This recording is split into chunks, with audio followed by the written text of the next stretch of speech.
LAC पर हालात फिर हुए बेकाबू। पेंगोंग झील पर भारत चीन के बीच घमासान। आधी रात को चीनी सैनिकों ने की थी हिमाकत। पहले से तैयार भारतीय सेना ने चीनियों को जमकर धोया। लद्दाख बॉर्डर से एक बार फिर बड़ी खबर आ रही है।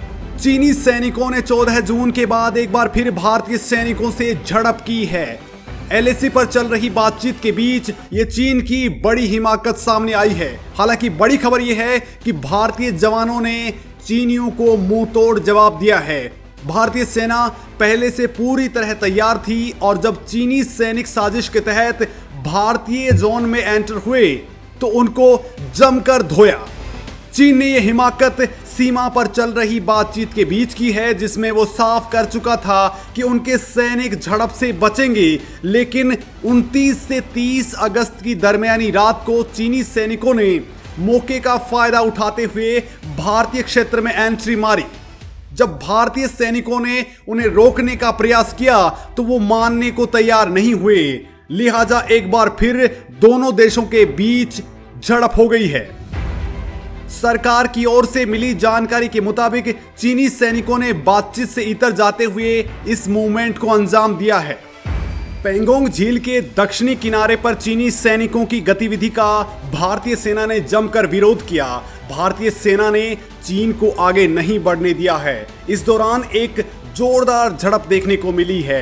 बड़ी बात यह है कि भारत ने तुरंत इस क्षेत्र में अपनी मौजूदगी को कई गुना बढ़ा दिया है। पेंगोंग त्सो इलाके में हुई हालिया झड़प पर भारतीय सेना की तरफ से बयान जारी कर कहा गया है कि विवाद को सुलझाने के लिए चुशुल सेक्टर में ब्रिगेडियर लेवल की फ्लैग मीटिंग चल रही है। 15 जून की रात को गलवान घाटी में हुई हिंसक झड़प के बाद चीन बॉर्डर पर हुई ये दूसरी बड़ी घटना है। हालांकि अभी तक सभी जवान सुरक्षित हैं। चीन ने तोड़ा समझौता। सरकार से मिली जानकारी के मुताबिक 29 से 30 अगस्त की दरमियानी रात चीनी सैनिकों ने पूर्व में बनी सहमति का उल्लंघन किया है। चीनी सेना ने बॉर्डर पर यथास्थिति बदलने की एक और नाकाम कोशिश की। पेंगोंग झील के दक्षिणी किनारे पर चीनी सेना हथियारों के साथ आगे बढ़ी तो भारतीय सेना ने न केवल उनको रोका बल्कि उनको पीछे भी खदेड़ दिया। पीआईबी के मुताबिक भारत ने झड़प वाली जगह पर अपनी पोजीशन मजबूत कर ली है। सेना के पीआरओ कर्नल अमन आनंद की ओर से जारी बयान में कहा गया है कि भारतीय सेना बातचीत के जरिए शांति स्थापित करना चाहती है, लेकिन अपने देश की सुरक्षा के साथ कोई समझौता बर्दाश्त नहीं है। पेंगोंग का दक्षिणी किनारा आमतौर पर चुशुल सेक्टर के नाम से जाना जाता है। मई में जब से यहां तनाव शुरू हुआ है तब से इस इलाके में सैनिकों की मौजूदगी खासी बढ़ गई है। ताजा झड़प के बाद चुशुल में सैनिकों की भारी तैनाती की गई है। हालांकि सेना ने अभी ज्यादा डिटेल शेयर नहीं की हैं।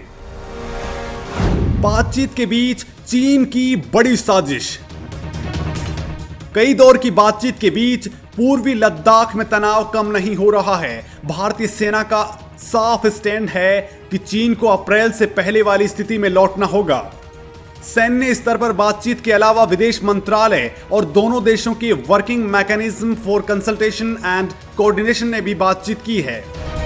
दोनों पक्ष कंप्लीट डिसएंगेजमेंट की दिशा में आगे बढ़ने पर बार बार सहमत हुए हैं, लेकिन धरातल पर असर नहीं हुआ है। पिछले हफ्ते विदेश मंत्री एस जयशंकर ने कड़ी टिप्पणियां करते हुए कहा था कि इस साल एलएसी यानी वास्तविक नियंत्रण रेखा पर गतिरोध 1962 के बाद सबसे गंभीर स्थिति में है। वहीं चीन ने कहा है कि मतभेद को शांतिपूर्ण तरीके से निपटा लिया जाएगा। विदेश मंत्री ने कहा है कि भारत ने चीन को स्पष्ट रूप से बता दिया है कि सीमावर्ती क्षेत्र में शांति दोनों पड़ोसियों के बीच संबंधों का आधार है।